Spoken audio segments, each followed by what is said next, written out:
You'd make everything uncomfortable, Olivia. My mother's voice was smooth and sharp all at once, a tone she'd perfected through years of cutting me down without ever raising it. She didn't even look at me as she folded the cream-colored guest list at the kitchen island, her diamond bracelet catching the morning light. I stood there, holding my mug of black coffee, staring at the faint steam curling upward like smoke from something that had quietly burned too long. Everyone was invited to my sister's wedding except me. The words hung between us unspoken but certain. Grace's big day had consumed every conversation in our family for months. Guest lists, menu tastings, floral palettes, the perfect playlist for her sunset vows. It was all that existed. Now with the seating chart almost final, my mother had delivered her verdict. I wouldn't be attending. I wasn't even on the list. I understand, I said, though the words tasted bitter. My name is Olivia Hayes. I'm 28, and I plan weddings for a living destination. Weddings, editorial shoots, impossible fairy tales that other people actually get to live. I've created dream days for hundreds of couples in Greece, Bali, Paris, but somehow I'm the one person who's too much for my own family's celebration. You do understand, my mother replied, still arranging the pages, as though I were a client she needed to manage. Grace's wedding has to be perfect. You have a presence. People notice you. And this weekend isn't about you. There it was. The lifelong accusation I was too visible, too outspoken, too alive for her version of proper. I lifted my mug, taking a slow sip to stop my hands from shaking. It's fine, Mom. I won't ruin her perfect day. Her eyes finally met mine, cold blue and appraising. I'm glad you see it that way.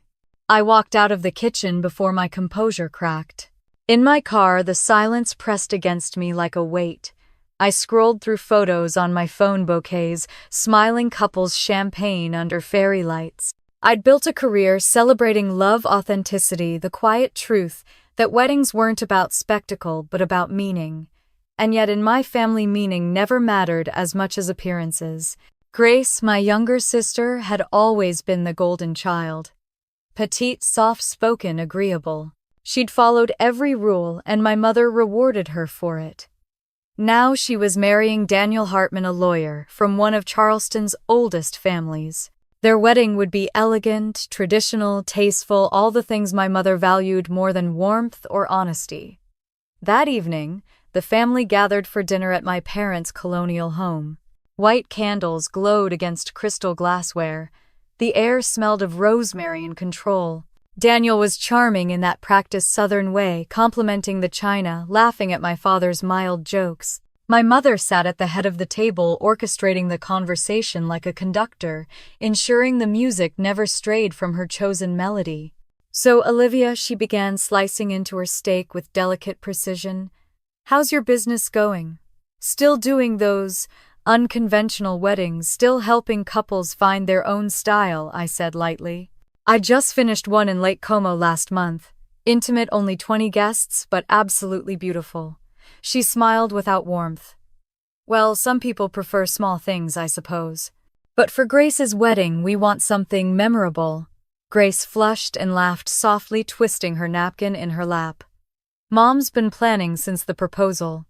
I raised my glass. To Grace and Daniel, may your day be everything you want it to be. Grace smiled gratefully. My mother looked satisfied.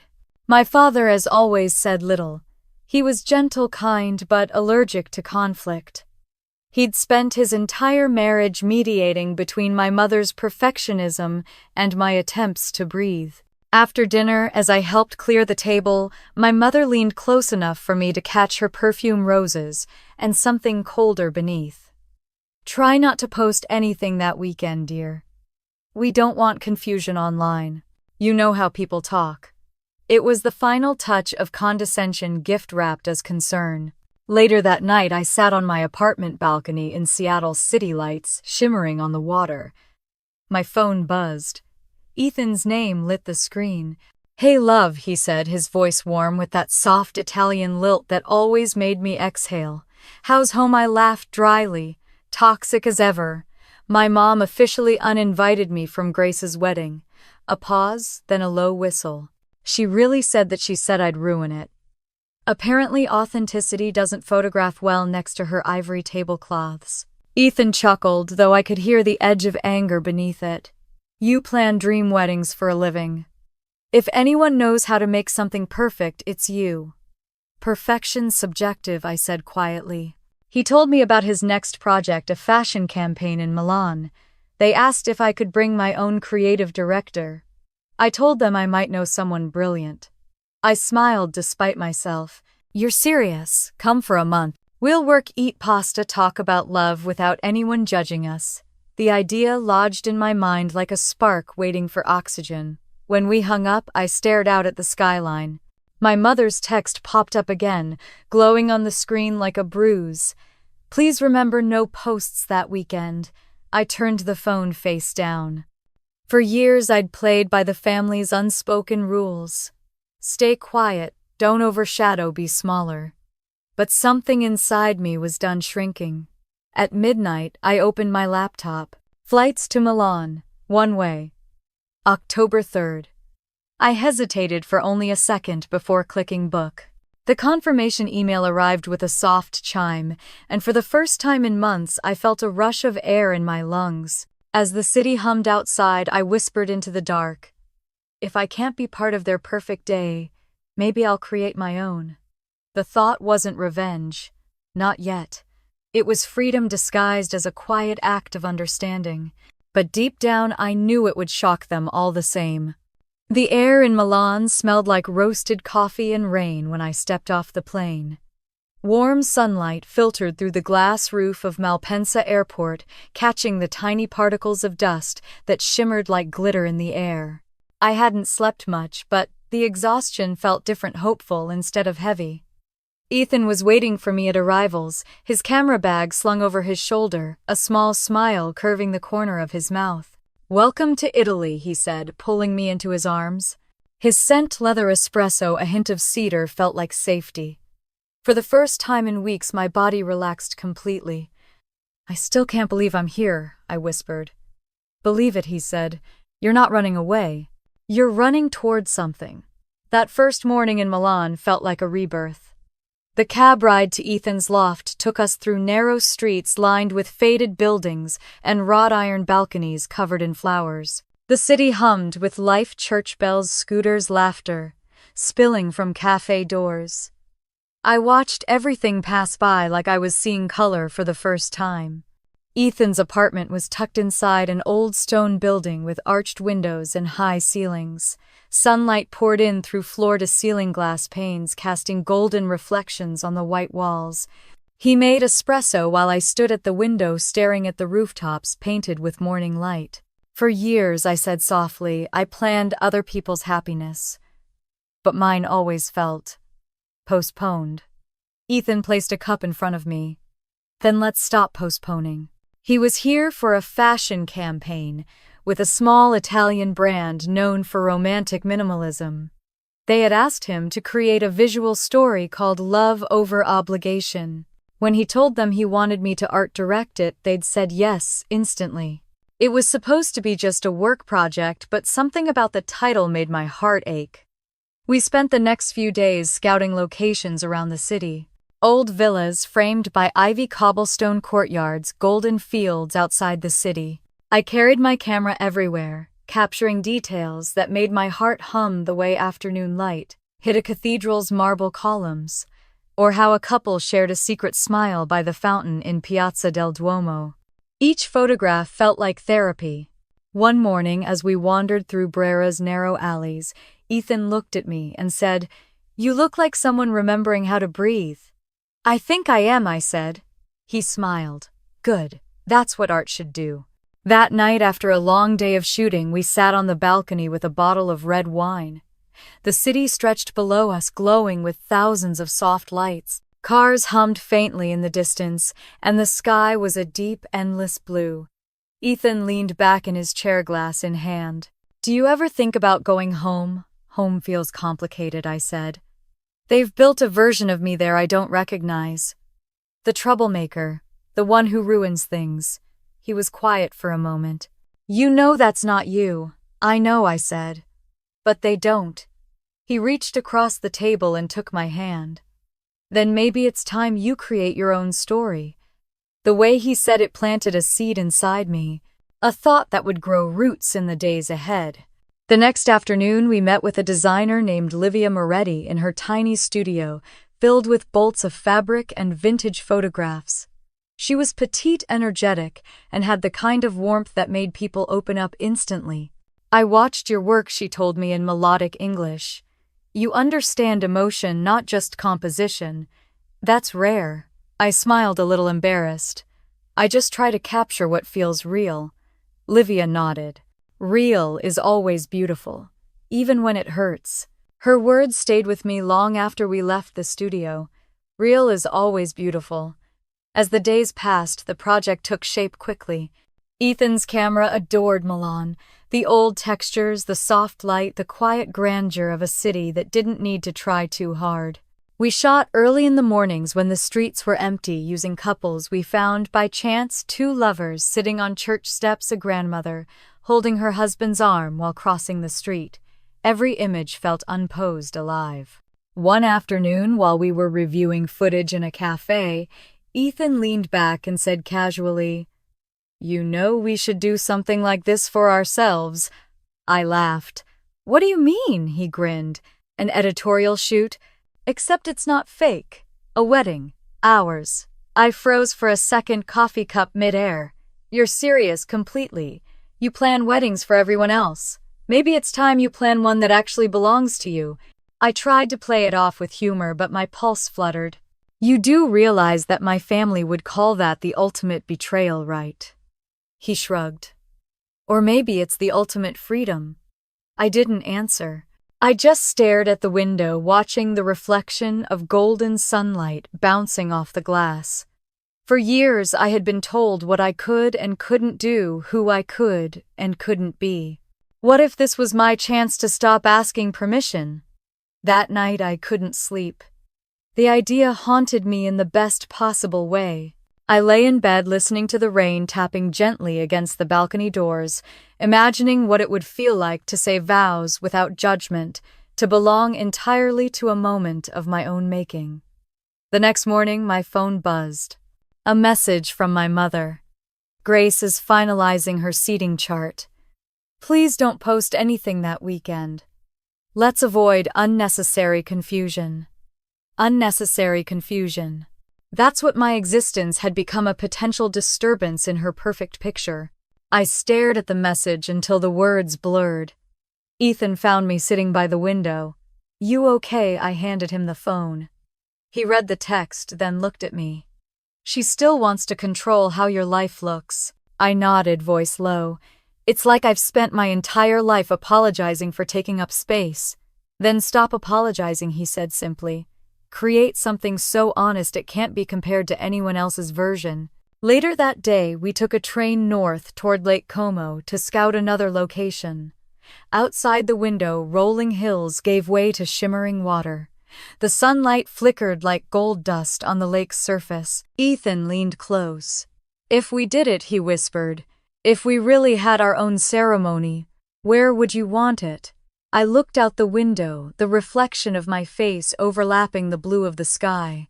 Somewhere quiet, I said. Somewhere I don't have to ask to be seen, he smiled softly. Then Italy is perfect. We fell silent, both lost in thought. I could almost see it, an Olive Garden candlelight, the sound of laughter without judgment. A wedding that wasn't about pleasing anyone. When we returned to Milan, I opened my laptop and stared at a blank page in my planner. Slowly, almost without realizing it, I wrote the words, Our Day, at the top. Below it, I began sketching ideas: a terrace overlooking the water, a small guest list, olive branches instead of roses. It felt both rebellious and pure. Later that night, as we sat watching the city lights flicker across the rooftops, Ethan said, You're thinking about it, aren't you? I laughed softly.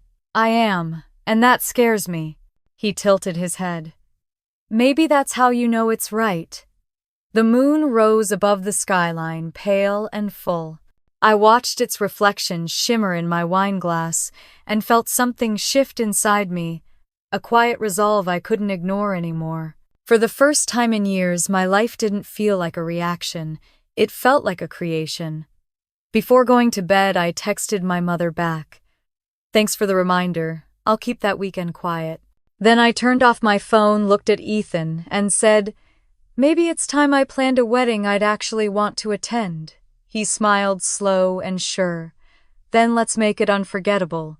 Outside, Milan slept beneath a sky full of stars, and I felt something open inside me, a calm rebellion, the beginning of a promise. This time, I wasn't running from the family that excluded me. I was running toward the version of myself they'd never let exist. Morning sunlight spilled through the tall windows of the loft, painting the walls in soft gold. I sat at the kitchen counter with my planner open, a pen hovering over a blank page. For years, my life had been built around other people's dreams, color palettes, seating charts, floral arrangements that had nothing to do with me. But that morning in Milan, with the smell of coffee and fresh bread in the air, I realized I wanted to design something that belonged entirely to me. Ethan walked in hair messy from sleep, wearing that lopsided grin that always made my heart stutter. "You're awake early," he said, reaching for the espresso machine. "What are you plotting?" I turned the planner toward him. He leaned closer, reading the words I'd scribbled across the top of the page, "Our wedding." He blinked, then laughed. "You're serious?" I smiled. Half serious, half terrified. He set the cup down beside me and kissed the top of my head. "That's how the best plans start." We spent the rest of the morning talking, the conversation tumbling between fantasy and logistics. At first it felt like a creative exercise, something fun to imagine. But the more we talked, the more real it became. I could already see it in my head: sunlight over an olive grove, a terrace overlooking a lake, laughter from people who actually cared to be there. No performance, no perfection, just truth. A few days later, we started scouting. Italy seemed made for love stories, and every place we visited felt like it had been waiting for us. There was a grand villa in Lake Garda wrapped in vines and history, but it felt too polished, too curated. Then we saw a monastery hidden in the hills of Tuscany, its walls covered in faded murals. The silence there was breathtaking, but it felt too solemn for the kind of joy we wanted. It wasn't until we met Marco De Luca, one of Ethan's photographer friends, that we found the place.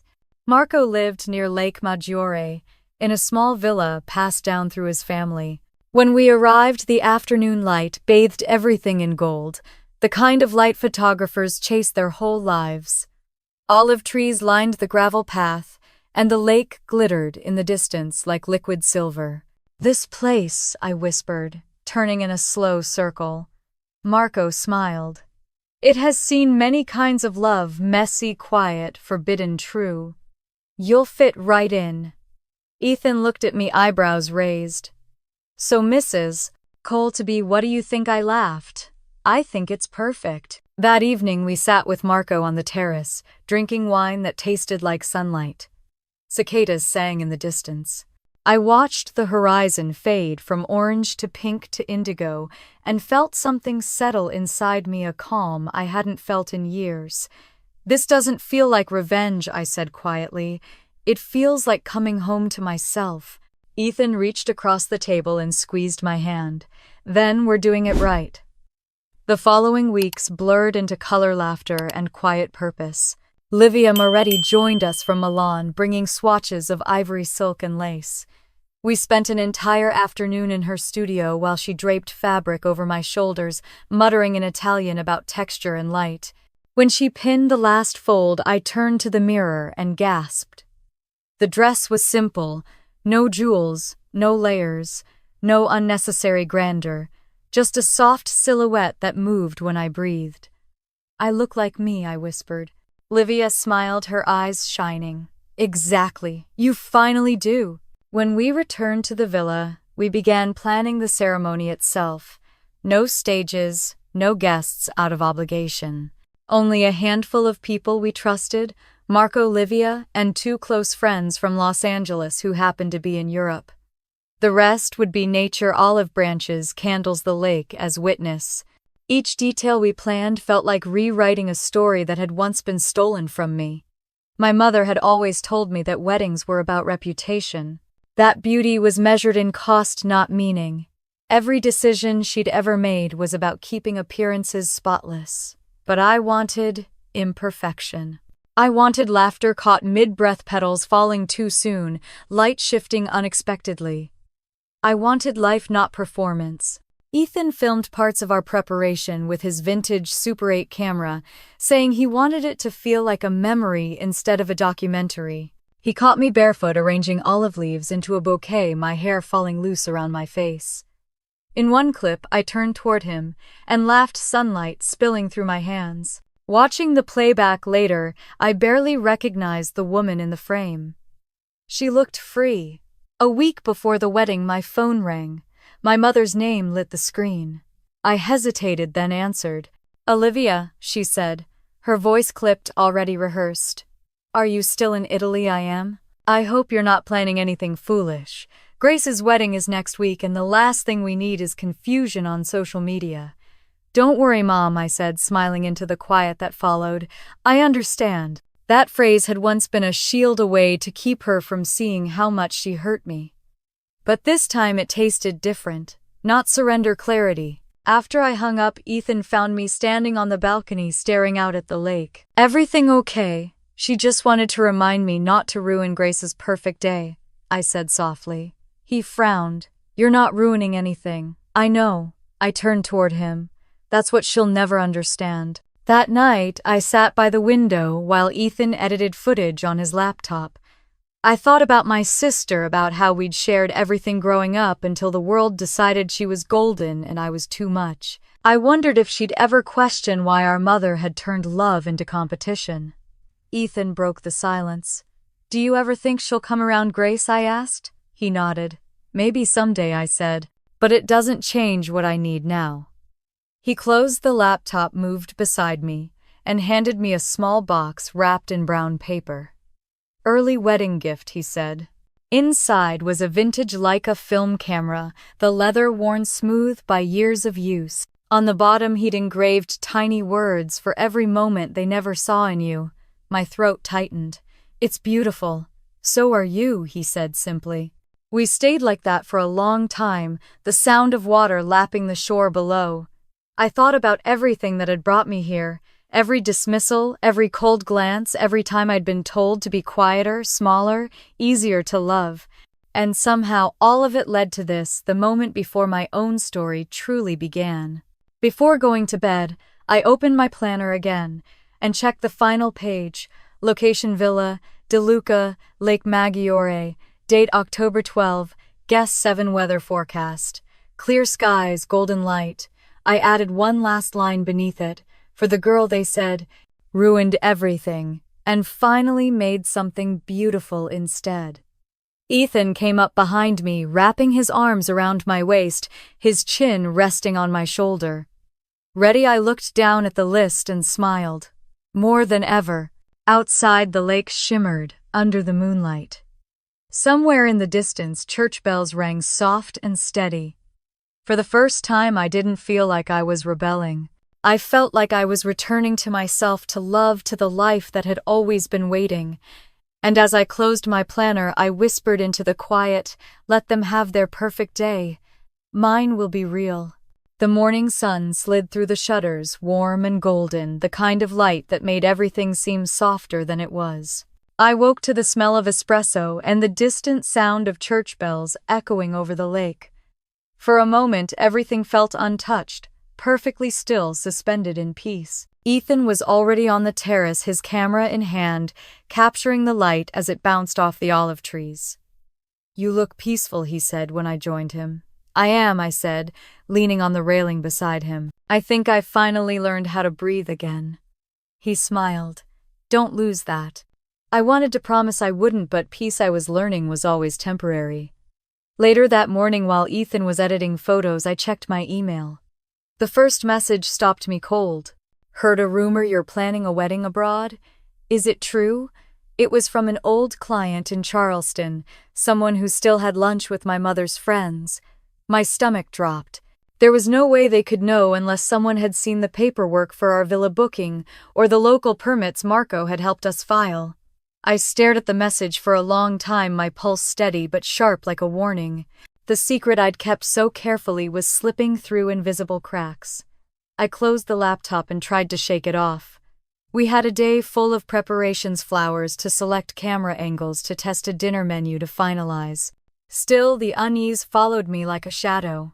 In Charleston, my mother was probably arranging table settings or dictating the floral arch design for Grace's ceremony.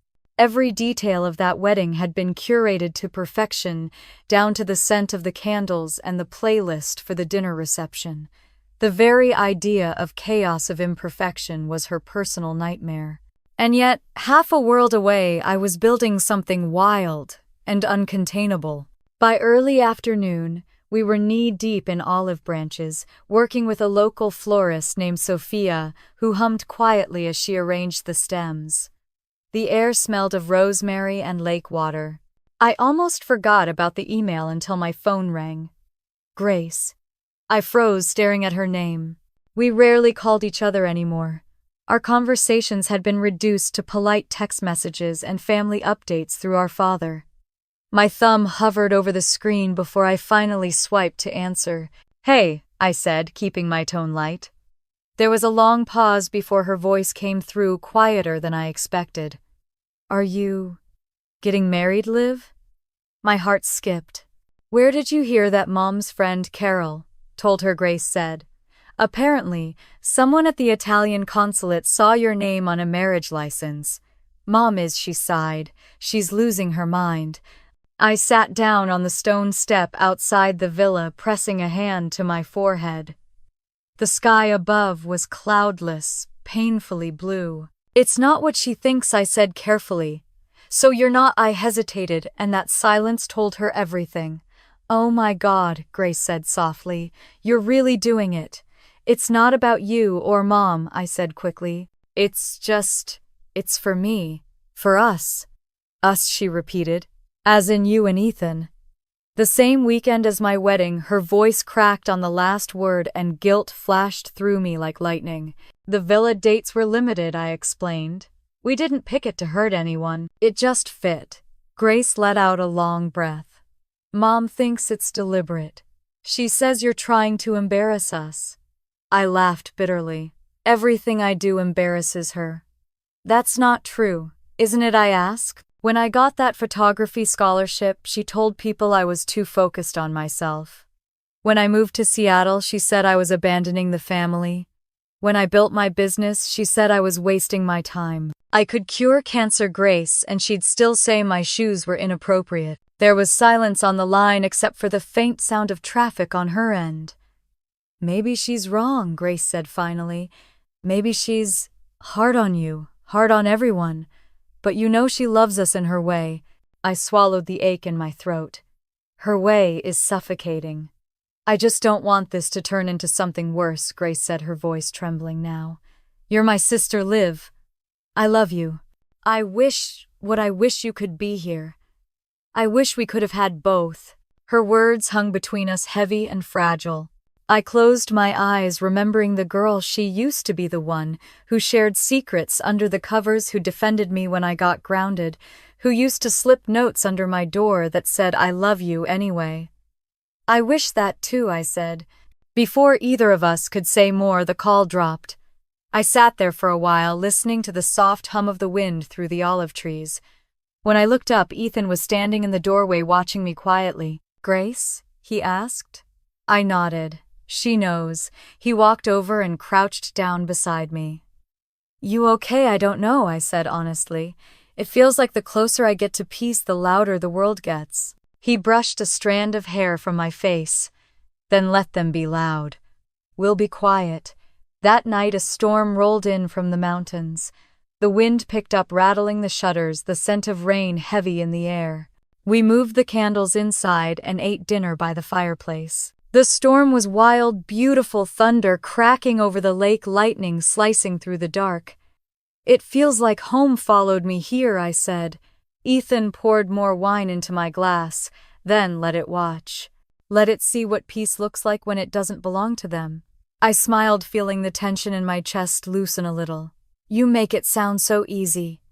It's not easy, he said. It's just worth it. After he fell asleep, I stayed up watching the rain lash against the glass. My phone buzzed again, messages from Charleston flooding in. Your mom is furious. People are talking about you. I heard you're doing this to make a point. Maybe I was, but not the point they thought. I wasn't trying to prove anything to them. I was trying to prove something to myself, that I didn't have to disappear to keep the peace. That I could exist loudly, beautifully, without permission. By morning, the storm had passed. The air was clean and sweet, the sky washed in soft blue. I stepped outside barefoot, the grass still damp, the lake calm again. Ethan came up behind me, wrapping his arms around my waist. Sleep okay? He asked. Not really, I said. But I feel lighter. Good, he said. Because today we start filming. Filming, he grinned. Marco wants to document everything. He says if people can turn pain into movies, we can turn love into art. I laughed, leaning back against him. Let's just hope no one back home sees it before we're ready. He kissed the side of my neck. Even if they do, what's the worst that happens? They get angry. They already are, he said softly. The truth of it made me laugh. I turned in his arms, pressing my forehead to his. Then let's give them something beautiful to be angry about. As the sun climbed higher, we stood there for a long time, the lake shimmering before us. For the first time, I didn't feel like a runaway or a disappointment. I felt like someone rewriting her own story, one word, one choice, one breath at a time. And somewhere across the ocean, I imagined my mother's voice breaking through her own storm, demanding to know what I thought I was doing. The answer was simple. I was finally doing something for me. The call came just after sunrise. The air was still heavy with the scent of rain, the villa wrapped in the quiet calm that follows a storm. I was pouring coffee when my phone buzzed on the counter. One glance at the screen, Mom, and my pulse tightened. I hesitated, knowing this was inevitable. Then I answered, Olivia. Her voice was sharp, brittle, like a string pulled too tight. Tell me it's not true. I closed my eyes. What's not true? Don't play stupid with me. Tell me you're not getting married in Italy the same weekend as your sister. The spoon clinked against the cup as I set it down. Outside, the lake shimmered quiet and innocent, as if mocking the chaos waiting across the ocean. It's true, I said softly. A breath hissed through the line. Do you realize what you're doing to this family? To your sister? I leaned against the counter, gripping its edge. I'm marrying the man I love. I didn't realize that was a crime. Don't you dare twist this, she snapped. You're making a spectacle. You know exactly how this will look. You mean how you think it'll look. Everything you do reflects on us, she said, her voice climbing. People will think we raised you to be selfish. I laughed quietly, the sound bitter. You didn't raise me to be selfish, Mom. You raised me to be invisible. For a second, silence. Then she spoke again, colder now. You've always had to make everything about yourself, haven't you? I'm not the one who decided that, I said. You did. On the other end, I heard her pacing, the familiar rhythm of her heels on hardwood. I pictured her in the Charleston kitchen's sunlight, bouncing off those marble counters she loved more than people. This is going to ruin Grace's day, she said finally. I stared at the sunlight spilling across the villa floor. Grace's day will be perfect because that's what you'll make sure of. You always do. Her voice faltered. What's that supposed to mean? It means you've spent your entire life making sure she shines, even if it meant dimming everyone else. Stop exaggerating. You've always been dramatic, Olivia. I smiled, but it didn't reach my eyes. I'm not being dramatic. I'm being honest. Do you hate me that much? She asked suddenly. The question hit harder than I expected. My throat tightened, but my voice stayed calm. No, Mom, I don't hate you. I just finally love myself enough not to need your approval. There was a long pause, then the sound of her breath breaking. You think you've won something, don't you? This isn't about winning, I said. It's about peace. You're delusional. And you're scared, I said quietly. Because you can't control me anymore. Her silence stretched brittle as glass. I thought I heard her inhale sharply, but then the line went dead. For a few seconds I just stood there staring at the phone. The air around me felt charged, vibrating with something between sadness and relief. Ethan appeared in the doorway, his hair still damp from a shower. That sounded intense, he said gently. It was. I exhaled slowly. But I think I finally said what I needed to. He walked over and wrapped his arms around me from behind. You okay? I don't know, I admitted. It doesn't feel like victory. It feels like breaking. He kissed my temple. Maybe that's what healing is supposed to feel like first. We stood in silence, the only sound the faint clinking of wind chimes outside. My hands were shaking slightly. I hadn't realized how heavy those words had been until I finally let them go. Later that morning, I sat by the fireplace with my journal. I wrote down every sentence I could remember from the call, not because I wanted to relive it, but because I wanted to release it. The ink bled slightly on the page as if the paper itself was tired of holding pain. When I finished, I tore the page out, folded it neatly, and slid it into the flames. The fire caught fast, curling the paper inward, the words vanishing into ash. Watching it burn, I whispered to myself, I'm done asking for permission. That night, the sky over Lake Maggiore turned silver with moonlight. Ethan and I ate dinner outside on the terrace, the quiet broken only by the chirping of crickets. You know, he said, refilling my glass, I think you did something braver than you realize. Standing up to her, I asked. Standing up for yourself. I smiled faintly. It's strange. I've been angry at her for years, but now I just feel tired. That's because anger takes energy. Peace doesn't. I nodded, letting his words sink in. After dinner, he disappeared for a moment and returned with something small in his hands, a piece of folded parchment, the edges slightly singed. I found this by the fireplace, he said. Should I ask? I shook my head. Just an old list. What kind of list? The kind where I tried to fit myself into other people's expectations. He studied me for a moment. You're writing a new one now, aren't you? Yeah, I said quietly. But this one's just for me. He smiled. Good. The next morning, the sky was painted pink and gold. I walked outside barefoot, dew clinging to my feet. The air was crisp clean.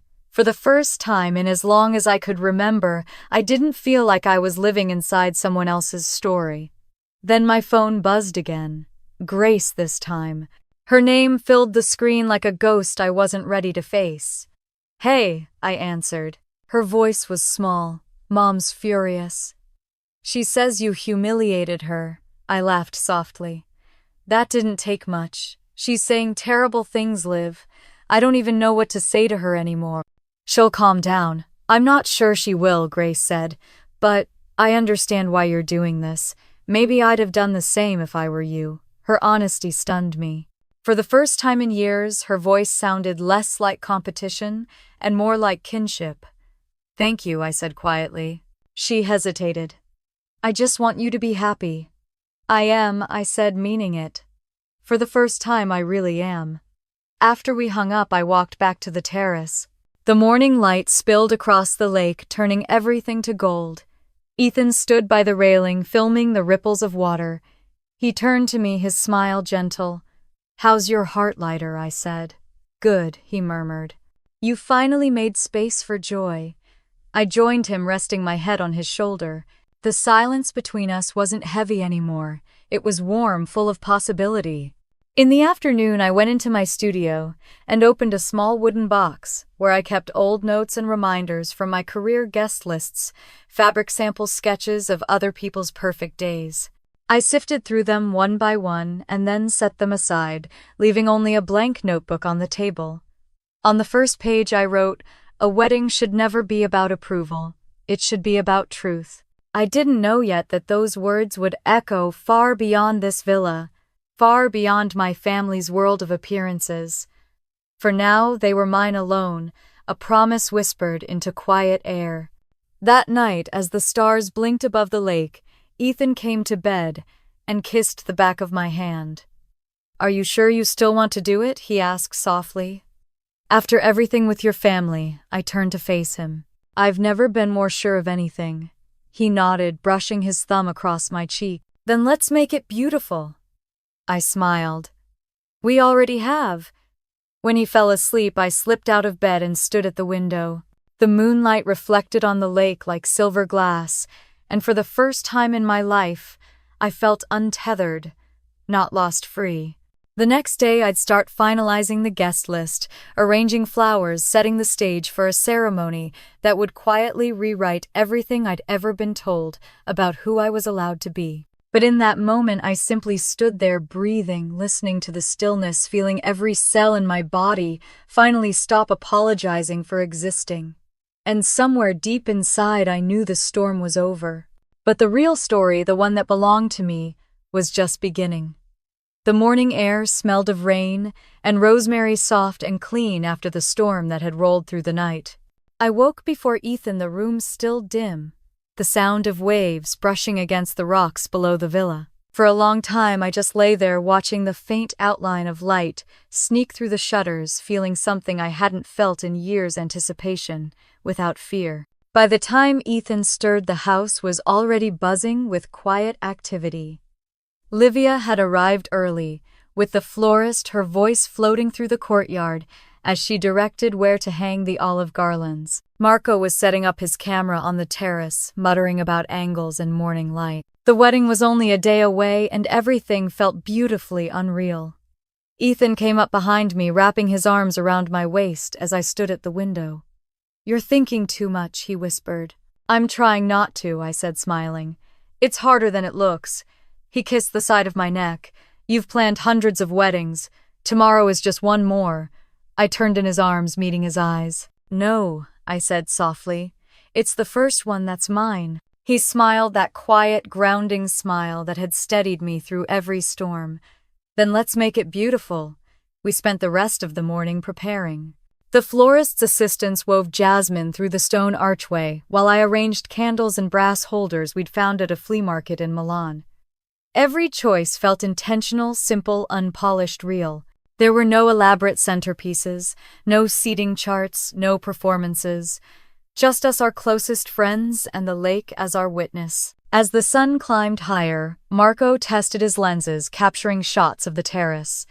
"The light here," he said, looking through the viewfinder, "it's like it forgives everything it touches."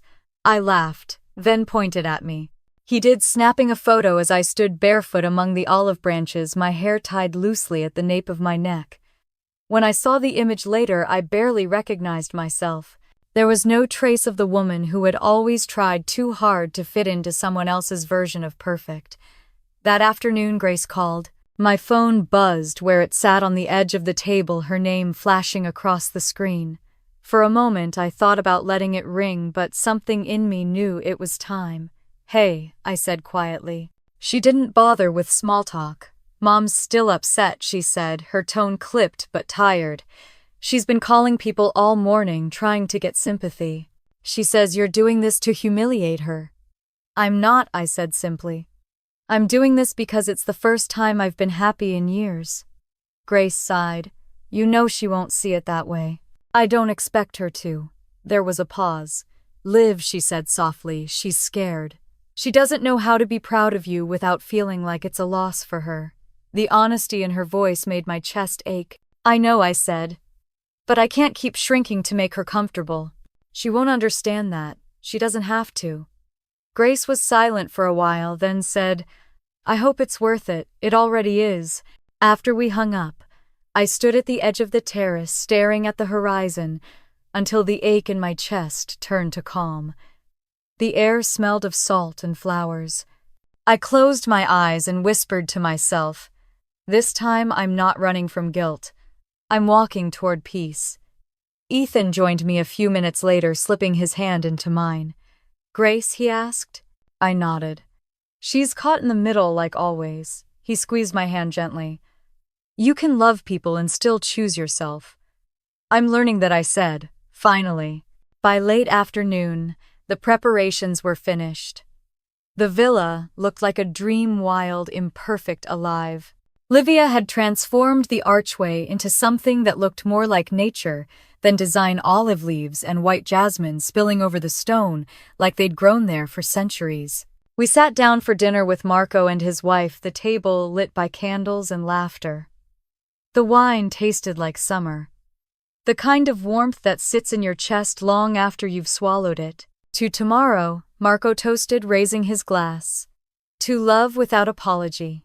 To peace, I added. Ethan met my eyes and smiled. To finally being seen. The clinking of glasses echoed softly through the terrace. For a few blissful hours, the world outside that villa didn't exist. After everyone went to bed, I wandered back outside alone. The lake shimmered beneath the moonlight, the water still from the lack of wind. I thought about my mother, probably awake back in Charleston, replaying everything in her head like it was a crime scene. I thought about Grace, torn between loyalty and love. And I thought about the girl I used to be, the one who always tried to fix what she didn't break. The truth was, I didn't want revenge anymore. I just wanted to stop asking for permission to be happy. Ethan came out a few minutes later, barefoot, his hair mussed from sleep. You. Okay. Just thinking. He walked up behind me, wrapping me in his arms. You don't owe anyone an explanation, Liv. I know, I said, but I wish they knew it too. He rested his chin on my shoulder. Tomorrow the world can keep its noise. We'll make our own kind of quiet. The wind shifted, carrying the faint sound of waves against the rocks. I leaned back against him, feeling the steady beat of his heart against my spine. I used to think love was about being chosen, I said. But now I think it's about choosing. Every day. Even when it's hard. He smiled against my skin. Then, let's keep choosing. We stood there for a long time, saying nothing, just listening to the night breathe. Somewhere across the ocean, the final details of my sister's perfect wedding were being set in place. 2 worlds, 2 brides, 2 versions of what love looked like. But for the first time, I didn't feel left out of hers. I felt grounded in mine. Before we went to bed, I blew out the last of the candles on the terrace. Their smoke curled upward, fading into the dark sky. Tomorrow would be our day. Not a spectacle. Not revenge. Just love. Simple, honest, and ours. The morning of the weddings arrived, wrapped in quiet light and a strange calm that settled deep in my chest. The villa was hushed, except for the low hum of cicadas and the sound of Marco's footsteps moving across the terrace outside. When I opened my eyes, the first thing I saw was sunlight spilling through the lace curtains, turning the whole room gold. Ethan was sitting at the edge of the bed, his camera on the nightstand. He turned when I stirred. "Happy wedding day," he said, voice soft, the corners of his mouth lifting in that way that always made my heart ache. For a moment I didn't move. I just breathed, letting the morning wrap around me. "It doesn't feel real," I whispered. "It's as real as we make it," he said, standing to draw back the curtains. The lake outside shimmered like glass, and the olive trees were bathed in early light. And today, we make it beautiful. We had breakfast together on the balcony, croissants, still warm, fresh fruit, black coffee. The kind of meal that doesn't feel grand but somehow feels perfect. There were no bridesmaids, no hairstylists, no planners bustling about, just us and the friends who had chosen to be here. By mid-morning, the villa began to hum with quiet activity. Livia arrived carrying the dress, her eyes shining. "Bellissima," she whispered as she held it up against the light. It looked softer than I remembered, almost glowing in the sunday. She helped me into it, her hands gentle and sure. The fabric slid against my skin like water. When I looked at myself in the mirror, I barely recognized the woman staring back, not because I looked different, but because I finally looked like myself. Livia clasped her hands together. "You see, you were never too much. You were just never allowed to shine." Her words lodged deep in my heart. Outside, Marco and Ethan were setting up the cameras, laughing like brothers. Every so often, Ethan would look up toward the window and smile, and my heart would lift all over again. By noon, the terrace had been transformed. Olive branches and wild jasmine trailed across the old stone archway. Lanterns hung from the vines, swaying gently in the warm breeze. The air smelled of lemon and rosemary. Marco came to get me just before the ceremony. "The light is perfect," he said. "Are you ready?" I nodded, my hands steady. Yes, finally. As I stepped out onto the terrace, the world seemed to pause. The lake stretched endlessly ahead, sunlight glinting off the water. Ethan stood beneath the archway, his suit simple, his eyes bright. Every sound, the rustle of leaves, the faint hum of insects, the soft click of a camera shutter, felt magnified. When I reached him, Ethan took my hands, his fingers warm and steady. "You look like peace," he said. "And you look like home," I whispered back. The ceremony was brief, but it felt infinite. Marco's wife read a poem about choosing love over fear, her accent rolling like music. When it came time for our vows, my voice trembled at first but steadied as I spoke. "I grew up believing love meant shrinking yourself," I said. "But you taught me it can mean expansion. It can mean truth. Today I promise never to hide again." Ethan's jaw flexed as he fought emotion. "You once told me you felt invisible," he said. "From this day forward, I will spend every day making sure you're seen." When we kissed, the villa erupted in applause. For a heartbeat, everything else disappeared. The family, the tension, the miles between us and Charleston. There was only the light, the warmth, and the sound of our laughter carried by the wind. Later, during the small dinner under the lanterns, the golden hour poured over everything like honey. Marco's children ran through the grass with sparklers, their laughter echoing off the water. Livia leaned over and said, "This is the kind of joy you can't fake. It's in the air." I smiled. "That's because it's real." We toasted with local wine and simple words. To love, to freedom, to finally being enough. As the night deepened, Ethan projected a short film he'd made, clips from our time in Italy. The laughter in cafes, the train rides, the storm that had nearly torn through our plans. The final shot was me standing on the terrace at sunrise, camera in hand, the words, "Love over obligation," fading onto the screen. Everyone clapped. I couldn't stop smiling. When the last lantern dimmed and our friends drifted off to their rooms, Ethan and I stayed behind on the terrace. The air was cool, the stars bright over the water. "You did it," he said quietly. "You changed your story." I leaned my head against his shoulder. I didn't realize how heavy it was until I let it go. He turned toward me, eyes searching. "Do you think they'll ever understand?" I thought about my mother, about Grace walking down an aisle half a world away. Maybe not, but understanding was never the goal. "Then what was peace?" I said simply. And I found it. We sat in silence, the only sound the faint lapping of water against stone. In that stillness, I could almost imagine the echo of Grace's laughter somewhere across the ocean. Another celebration unfolding under a different sky. 2 weddings, 2 sisters, 2 kinds of love. Inside, the old clock in the hall began to chime midnight. Ethan looked at me, eyes soft. "Happy wedding day, Mrs. Cole." I smiled. "Happy Freedom Day, Mr. Cole." We stayed outside until the candles burned down to pools of wax. The night felt endless, eternal. For the first time in my life, I didn't feel like I was missing anything. When I finally lay in bed, exhaustion hit like a wave. But it was the good kind, the kind that comes after release. I closed my eyes, listening to Ethan's slow, even breathing beside me, the rhythm of the lake beyond. Tomorrow I knew the world would find out. Tomorrow there would be questions, calls, outrage, and chaos. But tonight, all of that was far away. Tonight there was only the quiet truth. For once I wasn't the one ruining someone else's perfect day. I had created my own. The morning after the wedding felt like waking inside a dream. The villa was wrapped in silence, the kind that hums with leftover laughter. My head was still full of last night's light, The smell of olive branches, the taste of wine, the way Ethan's hand fit around mine when we danced under the lanterns. He was still asleep beside me, the sheet half tangled around his waist, his breathing slow. Outside, the lake shimmered in soft silver light. For the first time in years, my mind was quiet.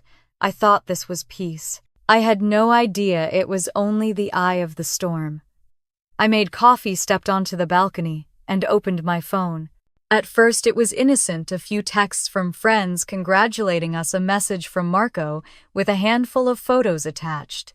I scrolled through them, smiling at the sight of myself walking toward Ethan through golden light, the lake behind me glowing like a mirror.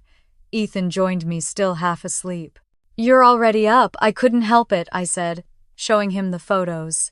"They're perfect," he grinned. "We should share a few. Let people see what real joy looks like." "Just a few," I said, hesitating. "Something small, no announcements, just gratitude." He nodded, kissed the top of my head, and uploaded them to my account. 5 photos, no captions, just hashtags, number authentic, wedding number, love over obligation, number Italy. It felt harmless at the time. By noon, the notifications started buzzing non-stop. 1,000 likes, then 10,000. Comments pouring in from strangers. "This is the most beautiful wedding I've ever seen. Where is this villa? The light, the intimacy, it's pure art." I refreshed the screen and froze. A wedding blog had reposted one of our photos with the headline, "American bride band from sister's wedding has her own in Italy." And it's stunning. My stomach dropped. "Ethan," I whispered, turning the screen toward him. He frowned. "How did they?" The article had screenshots of my earlier posts, the ones where I'd mentioned being excluded from my sister's big day. They'd pieced it all together, the timing, the hashtags, the story. "Oh no," I said softly. By evening it was everywhere. Wedding magazines, lifestyle pages, even travel blogs. The wedding that broke the internet, one headline read, "Choosing love over obligation, the sister who said, 'I do' to herself." Ethan tried to reassure me. "People will forget by tomorrow." But they didn't. By nightfall, my follower count had doubled. The photos had been shared across platforms: Instagram, Pinterest, Facebook, even TikTok. Strangers were analyzing the story, calling it empowerment revenge done right, a love letter to authenticity. Marco called just after sunset. "Sophia," he said, his voice thick with disbelief. "The Italian Tourism Board just reposted your wedding photos. They want permission to use them in their campaign for destination weddings." What I asked, stunned. "They're saying it's the most romantic story they've seen all year." I looked out at the darkening lake, the sky streaked with orange and violet. My phone buzzed again and again, messages, comments, tags, the flood of a world suddenly watching. "What do we do?" I asked Ethan. He shrugged, though his eyes were wide. "We let them look. You didn't plan this, Liv.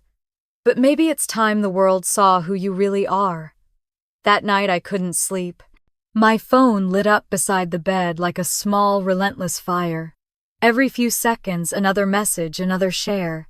A stranger from New Zealand wrote, "You reminded me it's okay to choose peace over approval." A woman from Texas, "I watched your vows and cried. I'm leaving my toxic family behind, too." It was overwhelming and beautiful, but I could feel the other side of it coming, the backlash, the voices from Charleston, the ones who'd call this betrayal. And they didn't make me wait long. The next morning my phone rang. "Grace." I hesitated, then answered. "Hey." Her voice was tight. "Mom's furious. She's saying you planned this to humiliate her."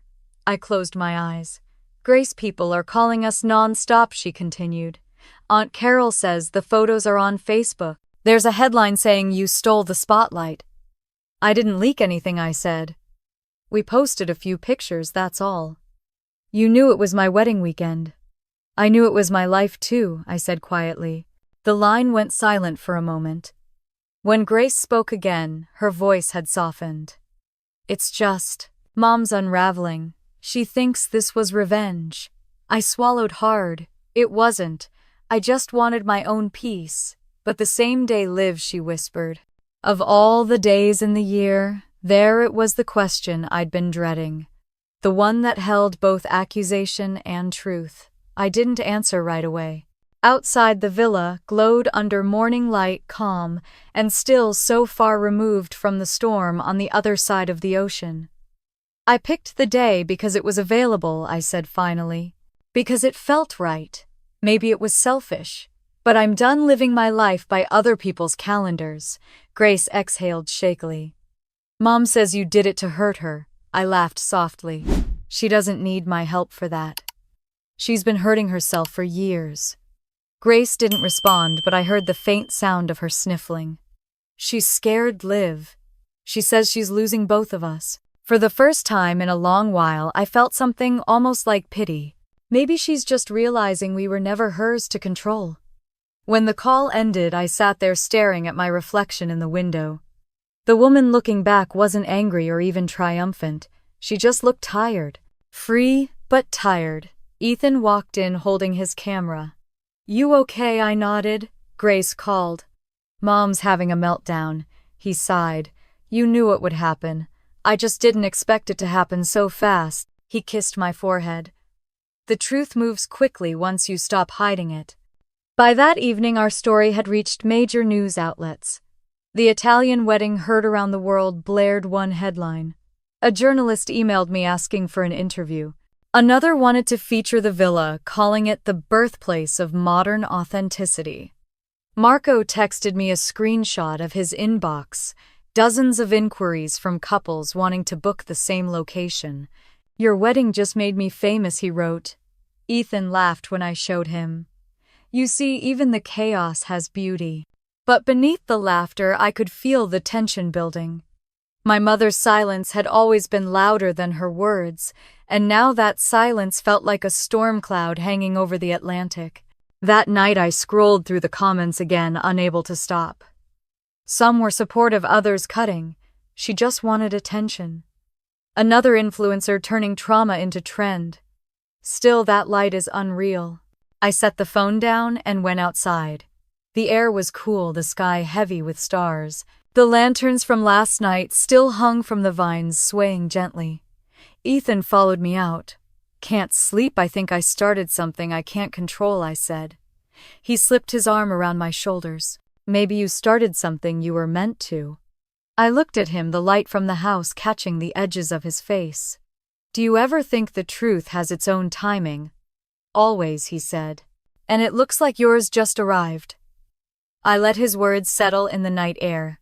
The sound of water against the stones was steady grounding. For the first time since the photos went live, I wasn't afraid. Tomorrow there would be interviews and headlines and maybe even more judgment. But there would also be light, the same golden light that had made the world stop and look for one single perfect moment. I smiled into the darkness.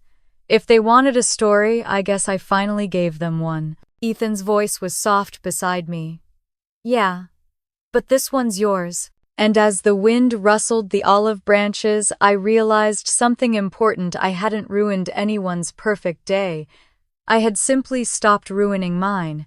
The headlines were waiting for me when I woke up. Ethan was already at the table, scrolling through his laptop, his hair still damp from the shower. He looked up as I entered, eyes flicking from the screen to me with that mixture of disbelief and awe we'd both been living in for the past 48 hours. "You're on the homepage of 3 magazines," he said, pushing the laptop toward me.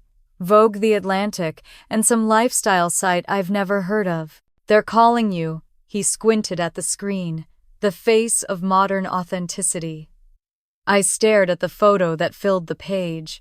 It was one Marco had taken right after the ceremony, the wind catching the veil, sunlight breaking through the clouds. I looked happy, radiantly so.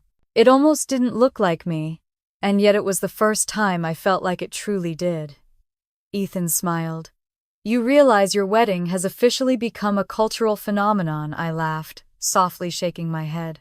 "I planned something small, private, and quiet, and somehow it's the loudest thing I've ever done." He closed the laptop and kissed my hand. Maybe that's the point. For the next few days, the world refused to quiet down. Every morning brought a new headline, A new wave of messages. A new article dissecting my statement against perfection. The hashtags number love over obligation and number authentic bride were trending in 6 countries. People tagged me in posts about setting boundaries, reclaiming peace, and choosing joy over approval. Some of it felt surreal, almost absurd, like watching my private life projected on a movie screen I hadn't agreed to star in. And yet, there was something deeply comforting about seeing strangers defend me, understand me, see me. Still, the silence from Charleston was deafening. My mother didn't call. My father didn't write. Grace had texted only once since that last emotional phone call. Mom's not talking to anyone. Give her time. Give her time. Time to do what, decide whether I was still her daughter. I tried to focus on work. Ethan was fielding offers from magazines and producers who wanted interviews or collaborations. They want your story, he said one morning, flipping through his emails. Netflix, BBC, even some documentary filmmakers from New York. I shook my head. I'm not sure I want to tell it anymore. It's already been told for me. Then maybe that's exactly why you should, he said. If they're going to talk about you, at least make sure they're hearing your truth. He was right, and I hated that he was. That afternoon, while he took calls, I sat by the window overlooking Milan's rooftops. The city buzzed below horns, laughter, the faint scent of espresso drifting from the street cafes. I opened my messages and started scrolling. There were thousands. Messages from strangers all over the world. A woman from Ohio wrote, "I'm 58 and just ended a toxic marriage. Watching your wedding made me believe in second chances."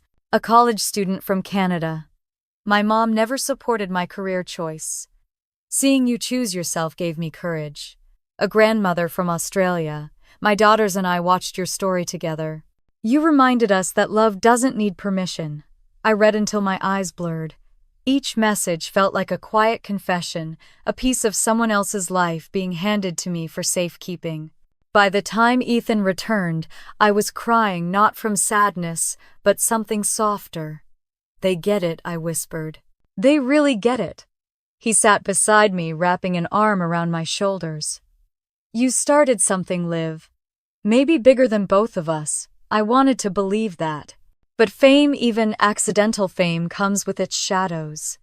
That evening, while scrolling through social media, I found the other comments. The ones whispered like poison between the praise. "She did it for attention." Classic influencer move. Who gets married just to make a point? Another spoiled woman blaming her family for her choices. Each one stung in its own way. Small cuts, adding up to something raw. I closed the app and stared at my reflection in the dark window. The woman in the glass looked calm, almost serene, but inside I felt the ache of being misunderstood again, this time by strangers instead of family. Ethan found me there, silent. "Don't read the comments," he said softly. "I know," I said. "But part of me still wants to understand why people need to tear down something they don't even know." He touched my chin, gently turning my face toward him. "Because you did something they're afraid to do, which is live without asking permission." The next day, an email arrived from a woman named Jessica Ford, a producer from Los Angeles. She'd written a simple message: "Your story deserves your voice. Netflix wants to meet." No pressure, just a conversation. I read it 3 times. The idea of turning my chaos into something permanent, something filmed and dissected, made me uneasy. But part of me couldn't ignore the possibility that maybe telling my story could give it purpose. When I showed Ethan, he grinned. "Looks like the universe isn't done with us yet." I laughed, though the thought made me nervous.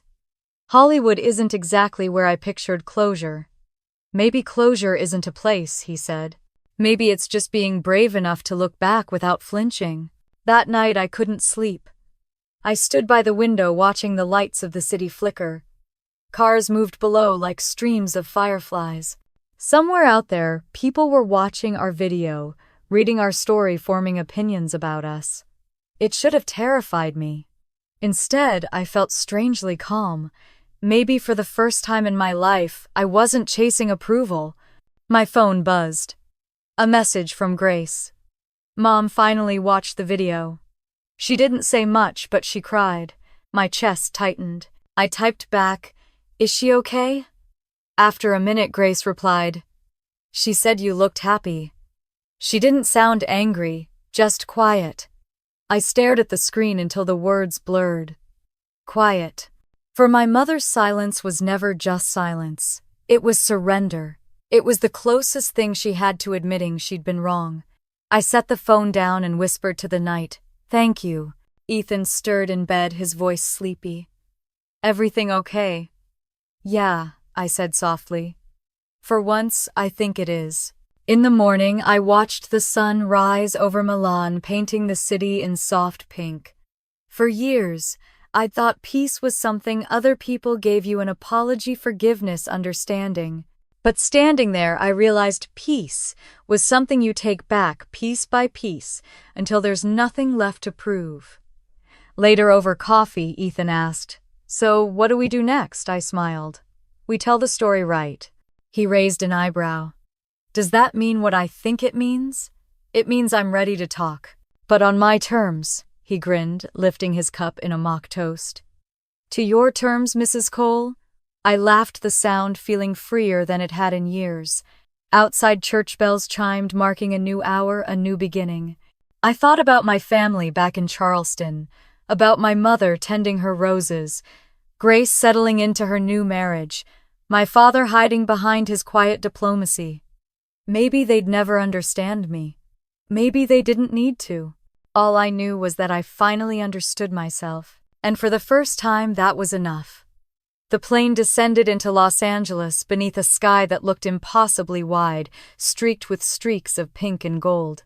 From the window seat, I watched the city unfold, miles of rooftops, palm trees swaying in the afternoon light, the Pacific shimmering at the horizon like a promise. I pressed my hand to the glass and exhaled. "Funny," I said to Ethan, who sat beside me, earbuds in, reviewing footage from the villa. "I came here to talk about a wedding, and somehow it's become a movement." He grinned, glancing up. "Welcome to Hollywood, Mrs. Cole, where stories never stay small." The terminal buzzed with the familiar chaos of travelers, camera crews, and blinking neon signs. As we walked toward the exit, I felt oddly calm. I'd spent most of my life dreading attention.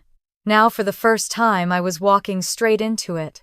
Jessica Ford, the Netflix producer, met us at the arrivals gate with a warm smile and a clipboard tucked under her arm. She was in her late 30s, sharp-eyed but kind.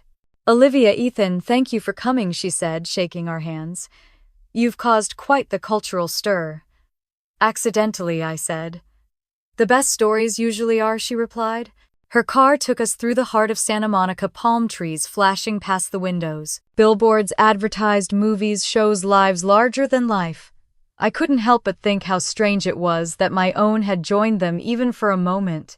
The Netflix building was sleek and impossibly bright. Inside, posters of famous documentaries lined the hallway. Jessica led us into a glass conference room overlooking the city.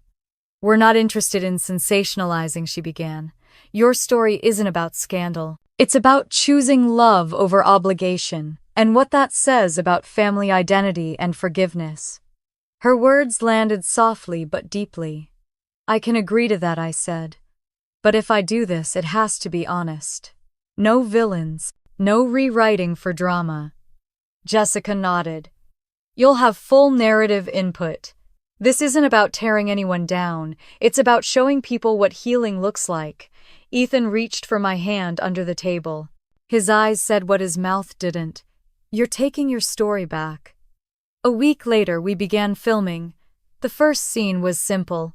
Me sitting in a studio washed in morning light, a cup of coffee in front of me. No makeup artist, no script. Just my voice. The director asked, "When did you realize you weren't the problem?" I thought about it for a long moment before answering. When I stopped asking for permission to be happy. The room went still. Even the cameraman looked up from behind his lens. It was the kind of silence that feels like truth. Over the next few days, we filmed everything: our story, the wedding, the aftermath. They used footage from Marco's camera, Ethan's short films, even clips of us wandering through Milan and the villa. Jessica wanted authenticity, and that's what she got: laughter, quiet moments, the raw beauty of imperfection. At one point, she asked me to describe my family. I hesitated. Complicated, I said finally. They love through control. I love through letting go. I think we both forgot that love can survive without either.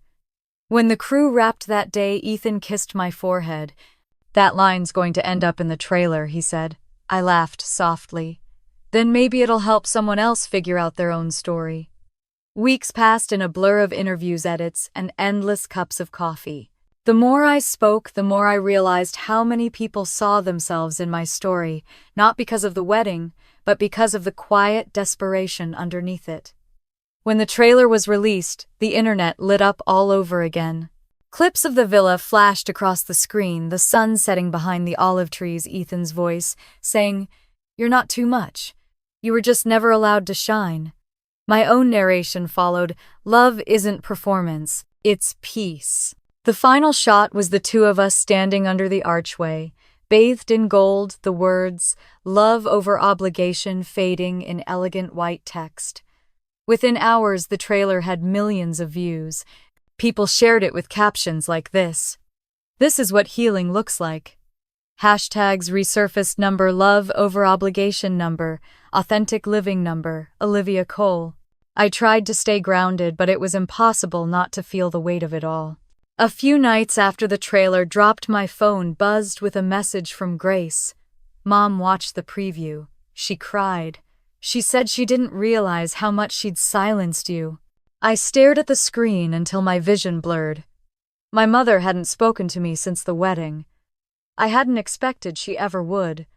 Ethan found me sitting on the edge of the bed, the phone still in my hand. "Good news?" he asked. I nodded slowly. "She cried." He smiled. "Maybe tears are the start." The premiere came 2 weeks later. Netflix hosted it in a small theater in Santa Monica, intimate and elegant. I sat beside Ethan in the front row, my palms slick with nerves. When the lights dimmed and the opening credits rolled, I braced myself. Watching my life unfold on a screen was surreal. The laughter, the pain, the wedding vows beneath the Italian sun, it was all there, but seen through a lens that made it feel bigger than us. When my voice came in soft trembling, I almost didn't recognize it.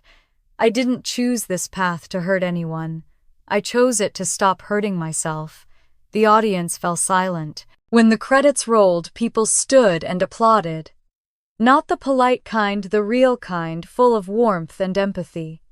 A woman in her 60s came up to me afterward, tears glistening in her eyes. "You just told my story," she said. "I spent half my life trying to please people who never noticed. Tonight I feel seen." Her words broke something open inside me. Jessica hugged me at the end of the night. "You did it," she said. "You turned pain into purpose." I smiled, though tears threatened. I think the story did that for itself. After the event, Ethan and I walked along the quiet street outside the theater. The air smelled of salt and night jasmine. Cars whispered past their headlights, flickering across the pavement. "Do you ever wish it hadn't gone public?" he asked. I thought about it, sometimes. But then I remembered that it was never just about me. It was about everyone who's ever been told to stay small. He nodded, his thumb brushing over my hand. "You've changed people, Liv." "Maybe," I said softly. "But mostly I think they changed me." We stopped at a crosswalk, the traffic light glowing red. The reflection painted our faces in soft color. I looked at Ethan and felt the weight of the past few months dissolve into something simpler: gratitude, peace, love.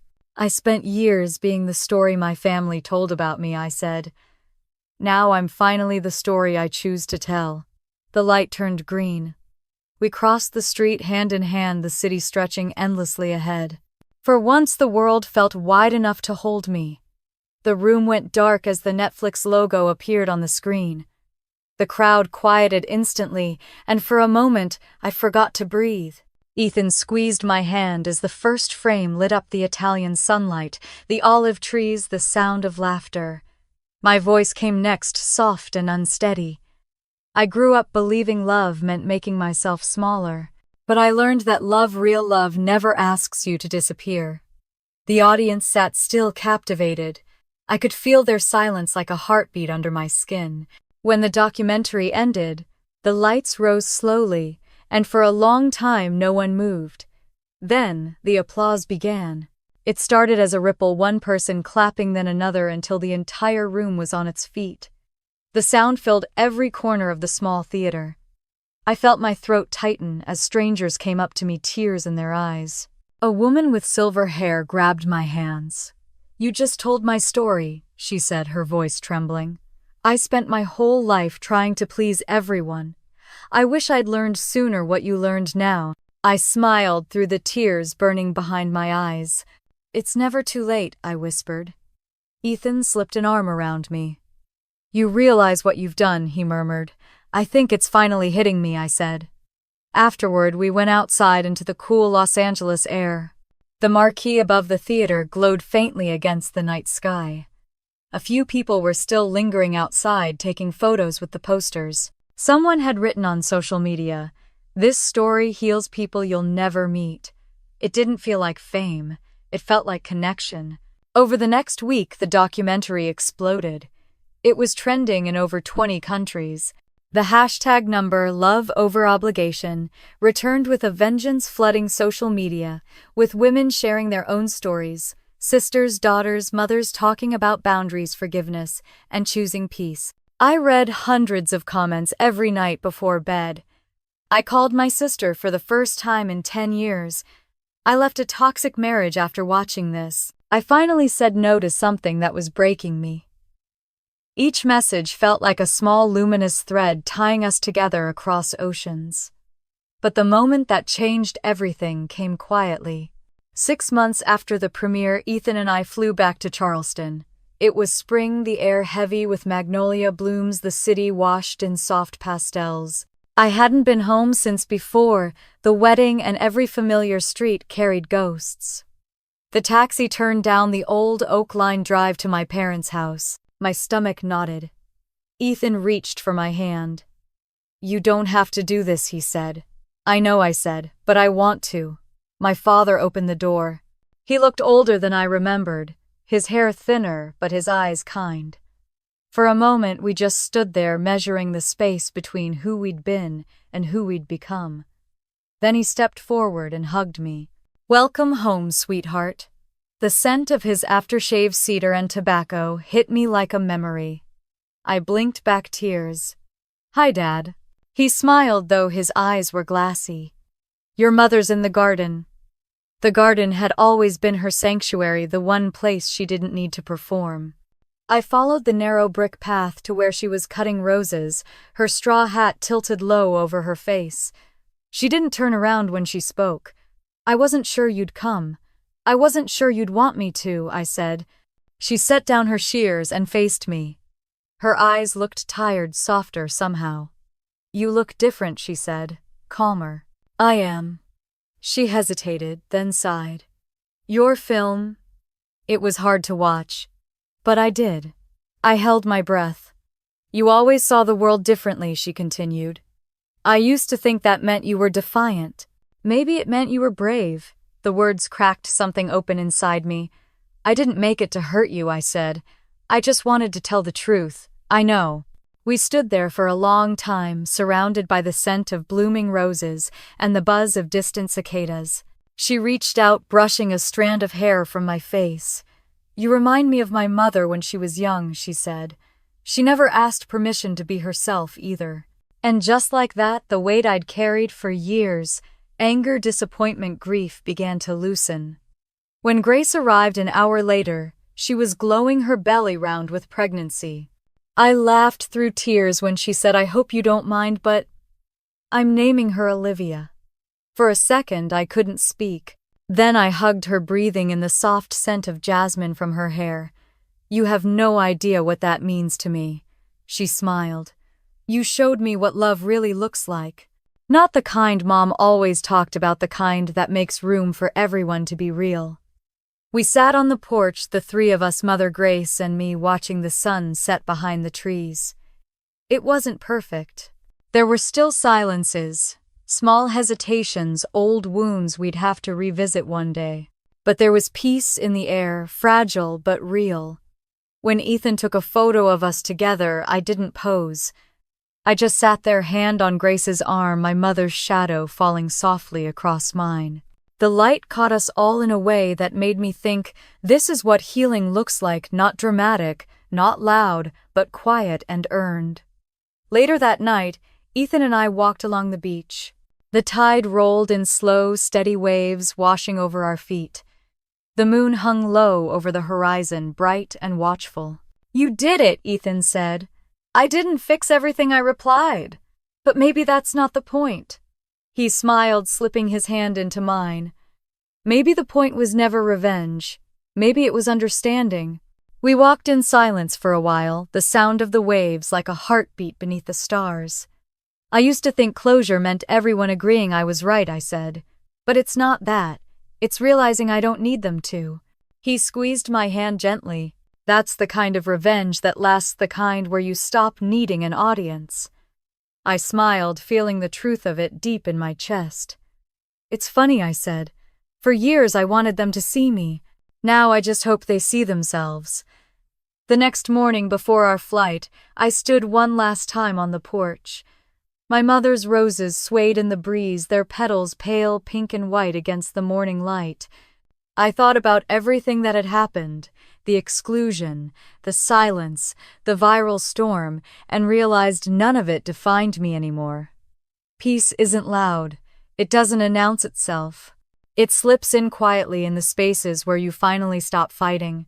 As we drove away, I looked out at the familiar streets of Charleston and whispered a silent thank you to the city, to my past, to the version of myself who had been brave enough to choose her own day. In the rearview mirror, the house disappeared behind a curve of trees. Ahead, the road stretched open, bathed in sunlight.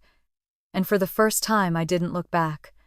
A year after the storm mornings had become quiet again, the sun slipped softly across the balcony of our Los Angeles apartment, painting everything in a golden haze. The city below was already awake, cars moving, people hurrying, but inside life felt still. Ethan was in the kitchen, humming, the smell of coffee floating through the air. I stood at the window with my mug, watching the light shift. On the wall across from me hung a photograph, our wedding arch in Italy, the olive trees glowing in the sunset. Beneath it, framed letters and stills from the documentary. I used to look at that photo and see rebellion. Now I saw peace. "It's been a year," Ethan said, handing me my coffee. I smiled. "A good one." He leaned against the counter. "Better than good." He was right. Life had changed in quiet, beautiful ways. The documentary had opened doors neither of us expected.